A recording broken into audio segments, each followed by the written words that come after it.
بسم الله الرحمن الرحيم والعصر سورة العصر أيان هلكان كقلنا أيضا مركا سورة العصر وحو سورة والعصر نوال يروى سورة مكية سيدة جمهور المفسرين تأيو بدنيهما سورة لم نشرح كذاشي ذي سورة دكتي قارنا وحي إليهن سورة العاديات هذا عن صدافنا كذاشي ذي سورة دكتي سياسنا قرى أورانا يسمارت ولكن waxay leeyihiin waaba madani suuraddu khilaafkaasa ka jira almuhim ilaahay wuxuu ku bilaabanayaa suuradan wal casri casrigan ku dhaartay yiri oo zamanka la yiraahdo ama salaadii la yiraahdo casrka ilaahay ku dhaaranayo oo tanbiih la isku baraarujinayo tasarrufka ama isbeddelka ku dhacaya axwaal zaman isbeddelkeeda oo dhana loo jeeda kaankaas oo kala ma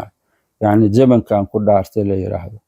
أما وقت صلاة العصر اللي يراهدو وهو أيضنا وقت آدي آدو عجائب بدن وفضل قيدي واحد الوقت السنة يايو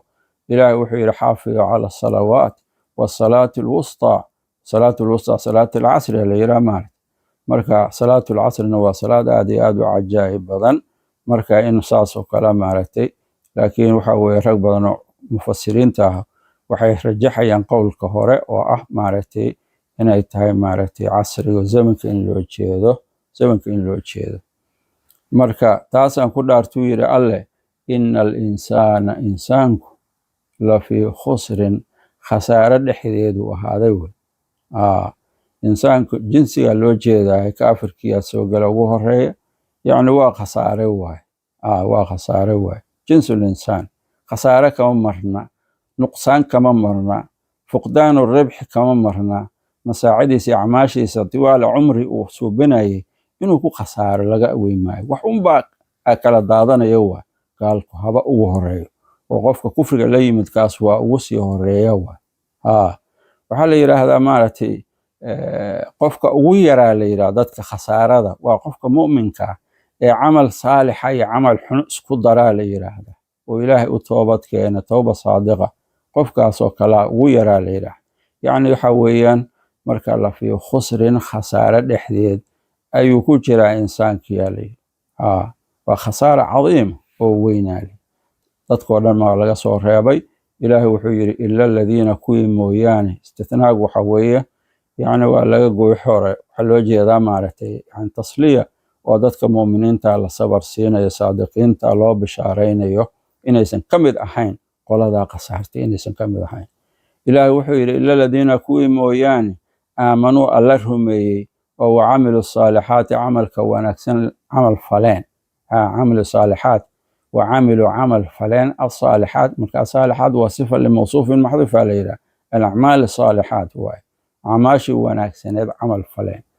وتواصوا صدر دارمين لحدوده بالحق حق باتباع الحق اللي حق راعديس حق إن الراعه صدر دارمين ومركز سبا حق إنه يهي qofka saaxiba xaqa in wax kasta laga hormariyo waxa weeye al-amru alladhi thabatat sihhatu thubutan qati'an alayra wa amrka ay sugnaatay yani xaqnimadiisa ay sugnaataa loo yiri saas oo kala ma wa tawaasaw sudar daarmeen bisabri adkaysiga waa dulqaadka oo nafta lagu xabaaso yani la adkaysto waaye yani ihtimaalka makaarihda iyo waxa dhibka culayska nafta la qasbo loo adkaysto oo sida daacada ilaahay loo marka la gudanayo loo adkaysto xumaanta iyo muxuuha macsida laga adkaysto qadarka ilaahay markuu dhaco sidaas oo kale loo adkaysto waxaasoo dhan soo galaya marka dadka laga reeb waayo acmaasha wanaagsan dadka soobina muuminiinta ah oo iimaanka la yimaadeen amalka wanaagsan amal faleen waa laba sifada kale waxa weeye xaqa in la qaato oo lagu dhaganaado isu dardaarmeen xaqa tibaacul xaq حق قادشديسا راعيديسا مركز تبا اسو دردارمايا iyo sabarka iyo adkaysiga hadana isu dardaarmay dadka sifadaas leh oo sifada laga helo ayagu khasaaradan banaanka ka joogaan laakiin wixii ka soo haray intaasi khasaaradii ku dhex jiraan Allah ina badbaadiyo Allah subhanahu wa ta'ala